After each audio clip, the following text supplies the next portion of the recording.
than if you were to come in here and then take the president's requests. So let's just, because we have a couple members here, just say, just do everything, make everyone happy. Screw my retirement, the next generation. America will be fine. If you add it all up, by 2035, you have over 74 trillion in debt. For anyone listening, whether it be staff, another member, anyone that actually gives a darn, give me your first 4 minutes. Because the first 4 minutes is I need to explain why we've been joking about it in a dark way. We're in the budget wars. It's about reconciliation. Why is there such angst by some of us? You know, thank you, Mr. Speaker. I chair the Joint Economic Committee, so I'm the idiot with all the economists. I'm number 4 in Ways and Means. I'm not good at many things in life. I'm okay at math. What's going on that is stressing us? Last night I could barely sleep because I had read report after report after report, and the math was devastating. What was done in this body in lame duck, where we functionally took another couple $100 billion out of Social Security and paid it out without replacing the money. Now it looks like the number is in mid-2033. Social Security Trust Fund is empty. There's an actual law that says you're not allowed to show a zero balance. That's why we're doing this. So that means in 2034, there's $600 billion of borrowing that's shoved in that's actually to make up the balance, the shortfall in Social Security. The next year, it's more. So if you add up 2023, 24, 25, there's like another 1.7 trillion because Social Security is empty. And you don't want to double senior poverty, but we're also far too fearful to actually tell our voters the truth. And the fact of the matter is, every time one of us idiots, me, gets up and tries to find a way to stabilize the Social Security Trust Fund, that side starts running attack ads on you because they care more about winning the next election than they do doubling senior poverty in America. Let's actually have a little fun here.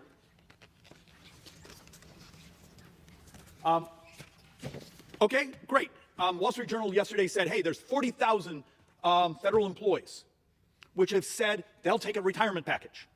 Okay, I'm ignoring, hey, if they took the package today, we pay them through the rest of the year. I'm just ignoring that math. But what is 40,000 federal employees times an average salary? I think we used 106,000, which we got from one of the reports, and you just multiply that. And understand, and this is the conservative number, we're borrowing about $6 billion a day. That 40,000 federal employees leaving is a single day of borrowing. For an entire year, all those folks leaving, single day of borrowing. You got 12 hours or 24 hours of borrowing by 40,000 federal employees leaving. Yet I watched someone on television last night saying, well, look, we're going to make a huge dent in the U.S. deficit with these 40,000 taking early retirement. It's one day of borrowing. It's not spending, borrowing. And remember, by the end of the decade, that borrowing's up per day dramatically. Take this in. This is one of the grand solutions. Now, the point I want to make is you probably have to do it. You got to do all of them. It's going to be dozens and dozens and dozens and dozens of things all stacked up just to provide some stability. Because can we as a country get back to just borrowing about 3% of our economy a year instead of 7, or God forbid, a decade from now over 9? But you got to stop lying to each other.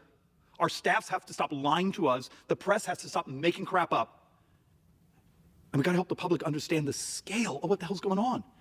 40,000 employees taking early retirement. The salary savings is one day of borrowing. So let's have a little more fun. Okay, so someone yesterday said, okay, let's get rid of the federal subsidy on tax-exempt bonds for stadiums. Okay, great. We calculate that's about 6 or 7 seconds of borrowing for a year. 7 seconds.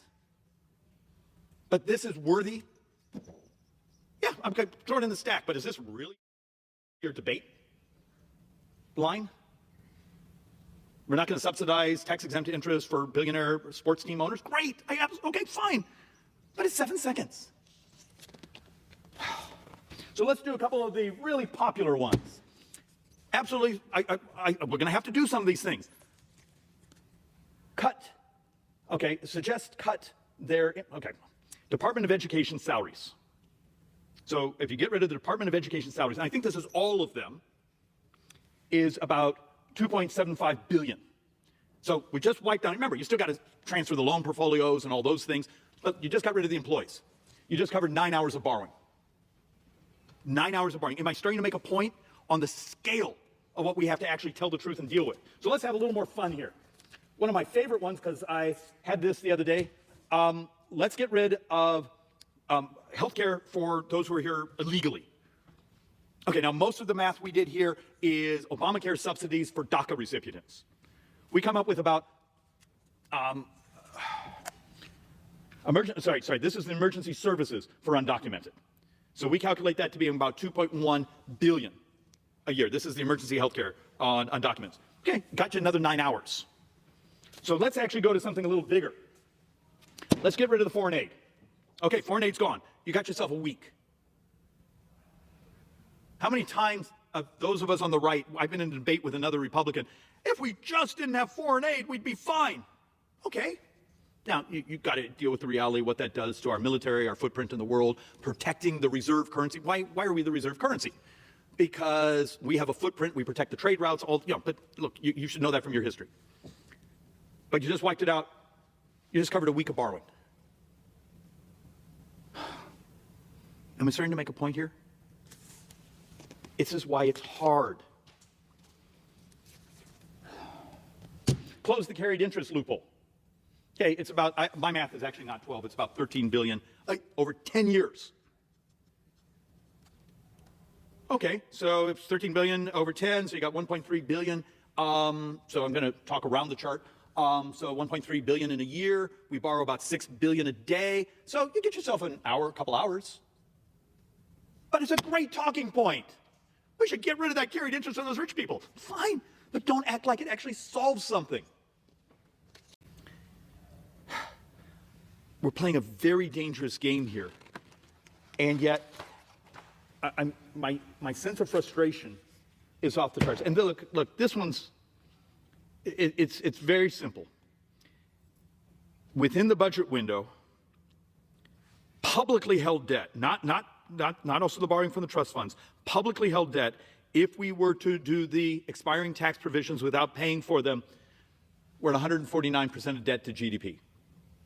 We will functionally have raised U.S. debt by 50% in 9 budget years. So how many members here ran on a promise of, we're going to save America, we're going to save our retirements, we're going to save our kids, we're going to save the future, we're going to pretend math doesn't exist? Because this is what's going on. Prosperity is moral. I actually believe it is actually the American ethos. My kids, your kids deserve to be more prosperous than the generation before them. And every data point we hold says our kids will be poorer than our generation. Is that the morality we've decided to bathe in? And with that, Mr. Speaker, I yield back.